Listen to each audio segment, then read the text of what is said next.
Ça fait bien des années que je considère que l'eau est un sujet essentiel. Ça va être un enjeu de plus en plus important qui peut d'ailleurs être le vecteur de conflits majeurs sur l'ensemble de la planète. Nous avons en place tout un dispositif de chèque eau qui nous permet de prendre en compte les difficultés des familles de notre ville, mais aussi la solidarité internationale. Et donc, dès le premier contrat que j'ai signé avec Suez, il y a eu un volet coopération décentralisée. Nous avons choisi Madagascar pour mener cette politique.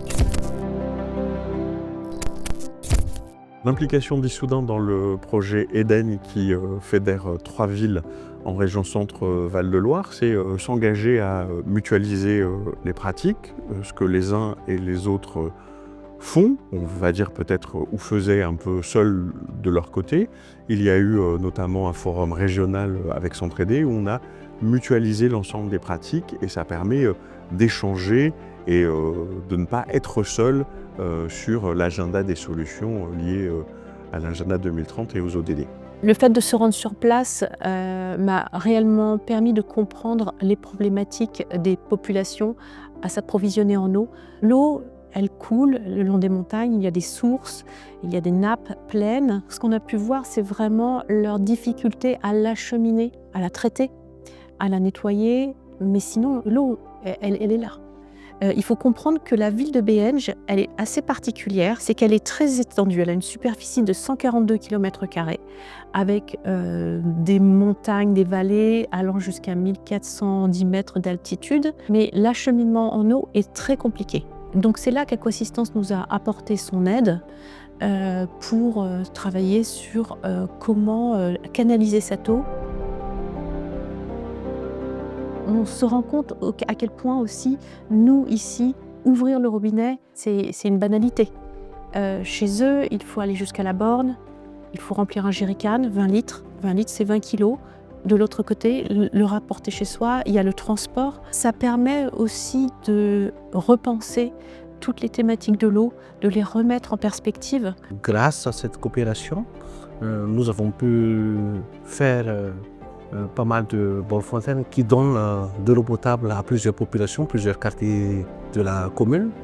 On a pu construire ensemble 22 bornes fontaines avec 3 châteaux d'eau différents qui desservent la population en ce moment. Ce que ce projet a changé dans ma manière de voir les choses en tant qu'adjoint, c'est de continuer à être solidaire localement avec les chèques eau administrés par le Centre municipal d'action sociale et puis à hauteur des moyens qui sont les nôtres, à être solidaire sur un partage de la richesse pour aider les gens à avoir des ressources pérennes en eau. Le programme d'Eden, il a permis d'accélérer en fait l'interconnaissance de nos partenaires. Et puis nous, ça a renforcé un choix politique pris par le maire d'Issoudun dans la délégation de service public, celle qu'on vient de re-signer pour 15 ans, d'intégrer dans le contrat un principe qui était une loi, qui est une loi votée à l'unanimité. C'est la loi Oudin-Santini, c'est aller jusqu'à du 1% pour les collectivités. Nous tenons les deux bouts, on est solidaire avec les plus démunis à Issoudun avec les chèques eau, comme on l'est à l'international.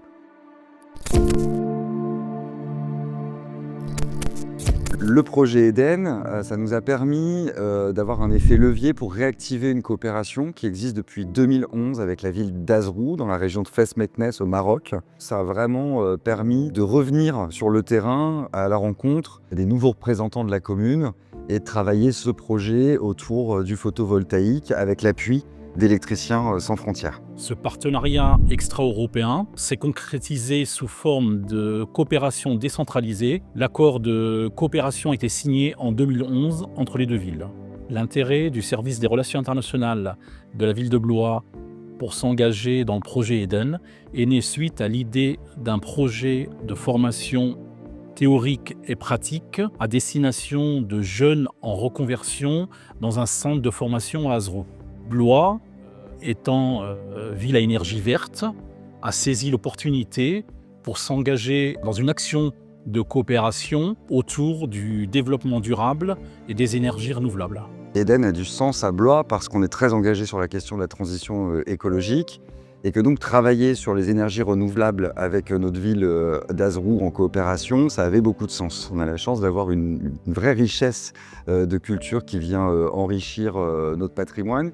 Et donc c'est important aussi de considérer les habitants dans leur parcours, dans leurs origines, et de conserver ce dialogue avec des pays. Et c'est une question aussi de fierté, de reconnaissance des habitants qui vivent ici sur le territoire.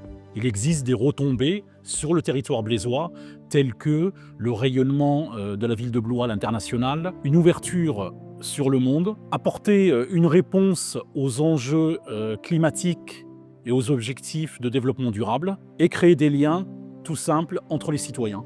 Aujourd'hui, on ne peut pas penser les enjeux de l'eau, des déchets et de l'énergie seulement à l'échelle locale, bien qu'on soit, nous, très engagés dans nos politiques publiques pour une vraie transition écologique. Sur la question de l'eau, par exemple, dès qu'on a une visite dans nos villes jumelles, qu'elles soient en Europe ou que ce soit des coopérations comme le Maroc, la question de l'eau revient systématiquement. Et cet enjeu pour nous ici, la question de la potabilité de l'eau, c'est un enjeu crucial au regard des intrants qui polluent les nappes phréatiques et les effets de sécheresse font que les taux de pollution dans les nappes deviennent très conséquents. Et aujourd'hui, sur la question du traitement des eaux, on a vraiment des défis en termes d'investissement pour continuer à avoir un service de distribution d'eau correct dans les années à venir. Donc c'est très important dans la coopération qu'on puisse échanger sur tous ces sujets. Comme vous le voyez, dans notre souci, c'est quoi? C'est de contribuer au développement socio-économique de la région et en même temps de contribuer à la protection de l'environnement à travers des actions de formation qui peuvent sauvegarder l'écosystème de la région. Vous savez que dernièrement, vu les changements climatiques, la sécheresse aussi, donc l'eau devient une problématique vague dont on doit tous collaborer pour une bonne modernisation, optimisation, bonne gestion des ressources en eau et aussi l'énergie. Donc c'est dans tout ce sens qu'on collabore pour bien renforcer les liens entre Blois et Azrou. Et en fait, tout de suite, il y a une corporation d'artisans électriciens qui est venue à notre rencontre, c'était pas prévu, mais qui était très en demande en fait sur la théorie et les compétences des électriciens sans frontières qui étaient avec nous pour aussi s'améliorer dans leur pratique. Ce que j'ai pu constater dans ces échanges, c'est un réel besoin de partage de savoir-faire, à la fois par les techniciens de la commune, l'association des électriciens qui existe dans la société civile, et également le centre de formation concerné. Nous avons compris que leur soutien en matière technique, en matière de savoir-faire, en matière de connaissances, en matière d'expérience, en matière d'expertise, pourrait apporter beaucoup de choses à notre communauté. La communauté française a déjà une grande expérience dans ce domaine. Nous avons remarqué qu'il y a vraiment une structure d'appui de la part des Français, de la part des partenaires, qui a donné un plus, une valeur ajoutée à tout ce qu'on fait au niveau du centre. Aussi, c'était un défi pour nous et aussi pour les autres partenaires pour donner un exemple d'un lien qui a passé de la théorie à la pratique, d'un lien très très réussi de l'échange entre deux villes jumelles sur l'échelle, pas seulement sur la région, mais sur l'échelle nationale et internationale. On sait que notre impact ici aura aussi des conséquences ailleurs, et donc ça paraît évident de travailler en coopération sur les enjeux de réchauffement climatique. En tant que franco-marocain, il me tient à cœur de porter ce type de projet avec le Maroc et de développer ainsi les relations franco-marocaines. Pour revenir sur l'historique du projet Eden et du partenariat qui existe entre Saint-Cyr-sur-Loire et Coussanaar, tout démarre du Paris-Dakar et d'un concours qui est mis en place en 1988 en marge du Paris-Dakar, un concours qui s'appelle le concours Pain Dakar, qui tourne autour d'un triptyque, le pain, l'éducation et la relation entre la France et l'Afrique. C'est une école de Saint-Cyr-sur-Loire qui gagne ce concours, et de là part 35 relations d'échange et d'amitié entre Saint-Cyr-sur-Loire et Coussanaar. Donc l'idée de s'engager dans le projet Eden nous est venue à la ville de Saint-Cyr-sur-Loire en lien avec l'action menée par Tour Métropole Val-de-Loire, puisque effectivement Tour Métropole Val-de-Loire a fait le choix de répondre à un appel à projet porté par l'association S'entraider. Et notre ville y a vu une belle opportunité dans deux domaines principaux. Tout d'abord, une clarification de ce qui est mis en œuvre aujourd'hui dans le partenariat avec Coussanaar. Sur la base de cette clarification, l'idée était d'opérer un questionnement, véritablement, sur nos pratiques. Alors, l'idée de s'engager dans le projet Eden, c'est avant tout une histoire humaine parce que c'est s'entraider. le réseau multi-acteurs. Et donc dans nos échanges, à un moment, quand j'ai pris mon poste à la métropole il y a 3 ans, la directrice à l'époque m'a dit on mène un projet et je pense que la métropole de Tours aurait des choses à faire. Et comme on se connaît, c'est plus simple, donc allons-y. Aujourd'hui, le projet, c'est pas seulement une collectivité, c'est aussi un comité des villes jumelées, c'est aussi des associations d'habitants locaux sur le territoire de Tours Métropole et qui souhaitent vraiment qu'on parle de ces actions-là et que ça ne soit pas seulement une action au Sénégal, mais une action sur le territoire de Tours Métropole et de sensibilisation des habitants. Notre collaboration avec, par exemple, la commune de Saint-Cyr a beaucoup aidé notre commune depuis plusieurs années. Bon, dans le cadre de l'éducation, bon, dans le cadre de la santé, dans le cadre de l'eau, tout cela, c'est vraiment des domaines que la commune de Saint-Cyr a eu à intervenir dans notre commune. En s'engageant dans cette action de coopération décentralisée, notre ville souhaite envoyer un message qui porte sur l'aide et l'accompagnement apporté à un territoire ami dans des secteurs qui, pour nous, sont essentiels, le secteur de la santé, le secteur de l'eau, bien entendu, et le secteur de l'éducation.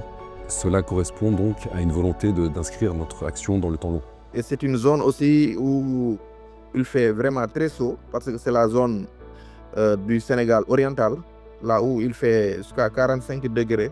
Au mois de mai, avril, juin, les populations jusqu'à présent peinent à avoir de l'eau. Et nous tous, nous savons que l'eau est une source de vie. Donc nous avons forcément besoin des partenaires qui vont nous booster, qui vont nous aider à vraiment réaliser ces genres de projets qui permettront vraiment aux populations de pouvoir avoir de l'eau potable. Donc à Tours Métropole Val-de-Loire, on s'engage en solidarité dans le domaine de l'eau parce qu'on a conscience que c'est vraiment un enjeu qui est global, qui ne touche pas simplement notre territoire. Et donc au-delà d'intervenir pour faciliter l'accès aux services de l'eau, il y a aussi un enjeu d'éducation et de sensibilisation des habitants du territoire à ces questions d'accès à l'eau. La ville de Saint-Cyr-sur-Loire s'est impliquée dans le projet Eden dès le départ, dans le cadre d'une réflexion qui a été menée grâce à l'intervention de Centre-Aidé et en partenariat avec Tours Métropole Val-de-Loire. Deuxième temps important, ça a été la participation de notre ville également dans le cadre du recrutement et du suivi d'un organisme qui a organisé une étude et qui a elle également fait un état des lieux très pointu et très précis au niveau technique sur les puits et pompes actuellement en place à Koussanar. Tours Métropole, là, nous sommes à 45 puits et pompes. Alors, au moment où les populations ont des problèmes, ils font appel. Moi, je me déplace pour aller faire les dépannages. C'est très concret. L'accès à l'eau, c'est très concret. Quand on a des échanges avec notre technicien et qu'il nous dit ça y est, ça marche, et cette famille-là, ce village-là, a une pompe réparée et re-accès à l'eau, c'est forcément très satisfaisant.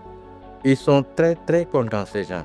Même pas 3 jours, il y a le chef de village qui est venu pour remercier encore.